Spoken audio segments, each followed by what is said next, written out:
This is day 8, no, day 9 of bulking, and today's gonna be a upper focus A day. And yeah, we're starting with incline dumbbell press, and I'm hoping to get around. Uh, Let me check. Around, I'm gonna try to get 7 reps, but yeah, we'll see how it goes.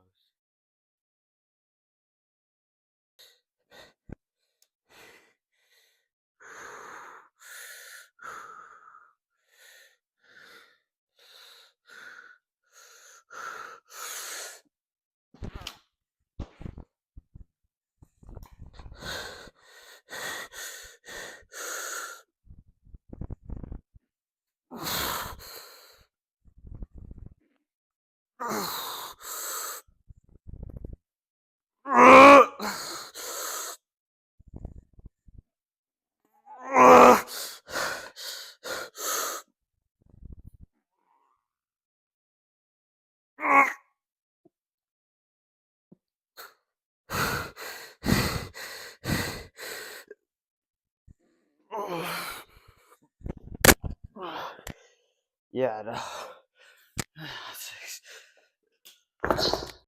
Next movement is gonna be shoulder press. With this movement, I'm gonna try not to arch as much because I have a habit of just like arching, and I know it sounds crazy, but yeah, I'm gonna try to do this without too much arch because it just takes away from the shoulder pressing. But yeah, I've added, I think, 1.5 on each side, aiming to get 5 or 6 reps. But yeah, I'm gonna get to set.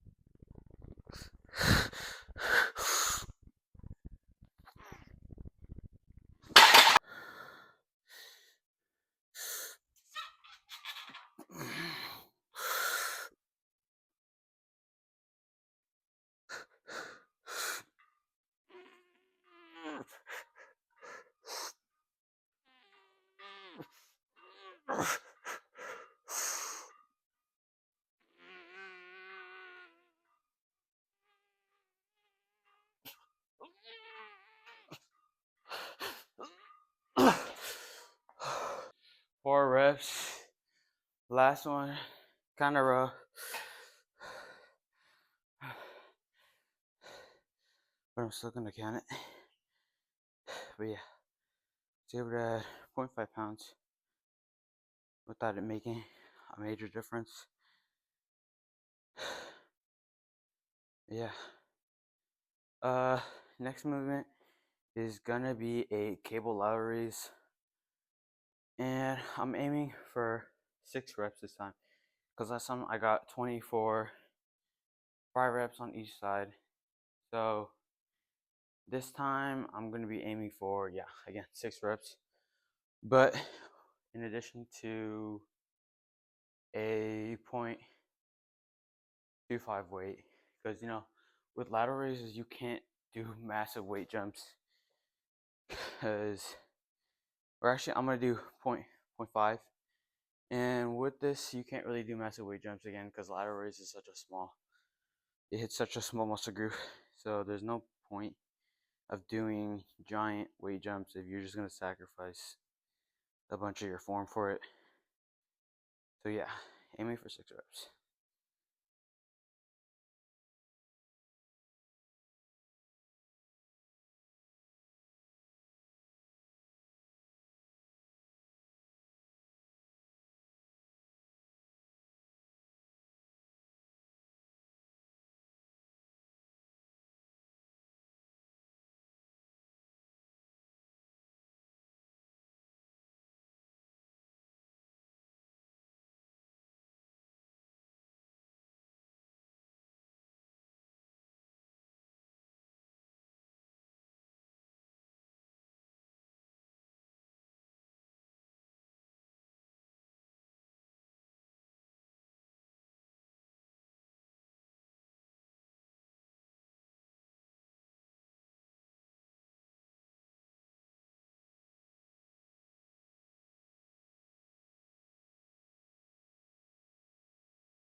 this was actually the part in the video where I realized that the mic actually ran out of battery, and I actually didn't know, and I continued to talk in the video, but it didn't do a single thing because the mic was obviously out of battery.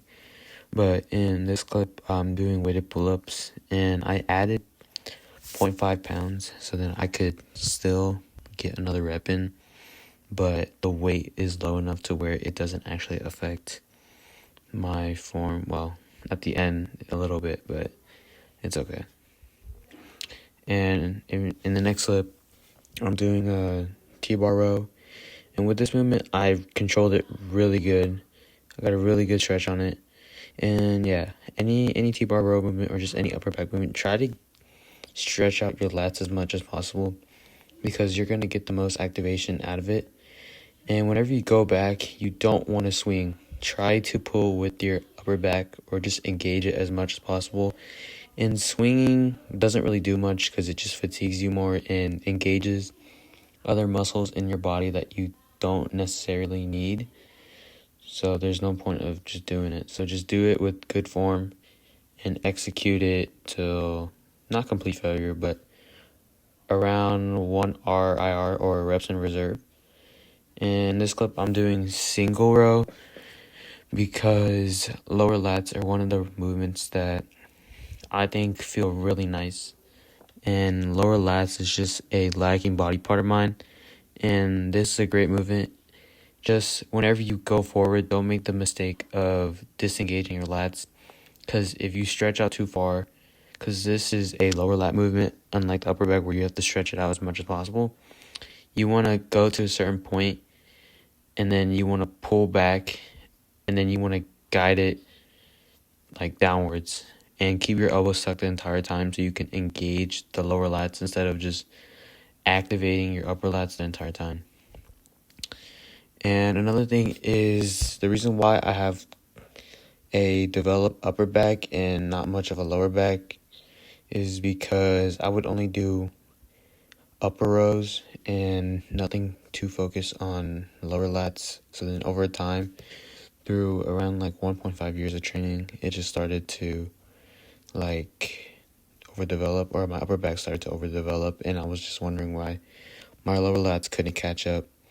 But just incorporating like this type of movement, or just in general a like wide grip lat pull down or just pull up, will generally help with this because the wider you go, the better, obviously.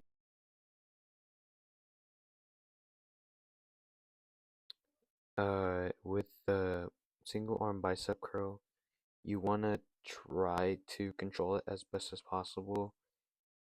And for me personally, for this set, I wanted to get around 5 or 6 reps, but I was only able to manage 4, which I was kind of disappointed. But I got more reps with my other arm, my right arm, because for some reason I just have an imbalance and I'm trying to fix it. But yeah, my right arm's just stronger than my left arm. But yeah, normally you will have an imbalance, and it's good to incorporate these isolating movements because then you'll actually start to realize which arm is your non-dominant arm, and then you can start to incorporate movements to just bring up the volume or just make it stronger. So yeah, just include any isolating movements or like just any so-called single arm isolating movements if you have a lagging body part of yours that you want to fix. But if you're new to lifting, just don't worry about it too much. Just stick to the compounds and just try to progress them as much as possible. But if you really wanted to, then you could. Next movement is going to be a tricep pushdown. And I was actually able to get a good amount of reps on this. Really controlled because I lowered the weight last time. And it's actually been helping on my joints a little bit. Because if you go too heavy on these, I feel like your joints start to hurt more than anything. So just pick a good amount of weight that you can control. Because if your joints start to hurt, then it just kind of breaks down the entire movement overall. So just pick a good weight and stick with it.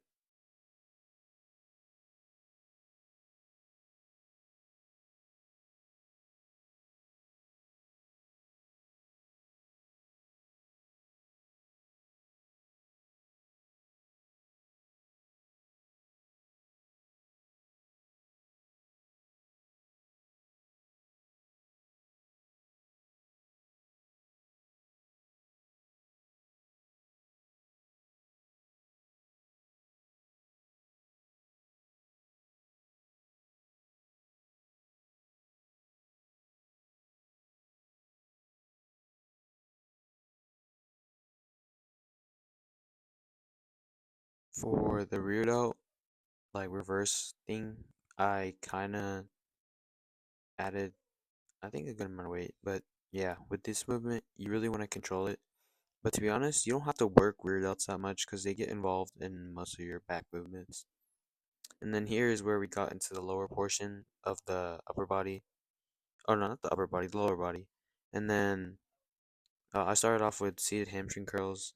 I know the way I was gripping the little knee holder thing was a little weird, but I probably will go back to just normal grip or just seat to the back because I feel like it's a little uncomfortable doing it this way. And it was just like a little test experiment to see how it goes. But yeah.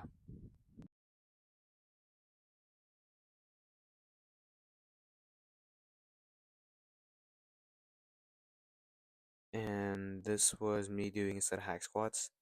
I elevated my actual hack squat machine because I couldn't get low enough. And if y'all hear like little spikes in the mic, I apologize for that because I'm trying to work with my new mic right now and I'm trying to still figure out how to work it. So just bear with me for a little bit. But yeah, hack squat, the lower you go, the better. And next movement is going to be leg extension. I decided to do these single legged because I feel like whenever I do just regular leg extension curls on this machine specifically, is that I'm kind of limited because the weight is very unbalanced between both my legs. Because on the machine, as you can see, all the weight, the closer you go to the weights, the more emphasis is put on your left leg compared to your right leg. So yeah, for me personally, I do the single leg, but if you're just at like a commercial gym or just any ordinary gym, I feel like the double leg would be a good movement because you don't have to extend that much energy due to the fact that you're using, well, you still extend a good amount of energy is that you just use your single leg first or you use both of your legs, so you just exert all your energy in one movement instead of having two separate movements. But yeah, I finished off with a form of ab curls, and I kind of like started levitating a little bit at the end. But yeah, just always do any type of ab movement on your bulk because it's just gonna help you whenever you start to actually cut down. And then cutting down actually reveals what you've built over the years, like training it. Because abs are just like any other muscle group and do need some sort of progressive overload to build them. And then I kind of just sped up this part, but here's just me doing like standard single arm forearm curls, and I just did like 2 sets to 11 reps. And yeah, guys, and if y'all hear any kind of like, again, stutter, just bear with me because my mic is kind of icky right now. And if y'all have any like non-copyrighted music suggestions, just add it into the comments because in the next video, I will be including music instead of just me doing straight sets because I feel like it's a little boring whenever I actually do like just nothing and there's no music playing in the background. So it would be a lot of help if y'all just give me any type of recommendations. And it doesn't matter what it is. I'm not that picky. So yeah, guys, but that is, I think, my ninth day of bulking. Yeah, guys.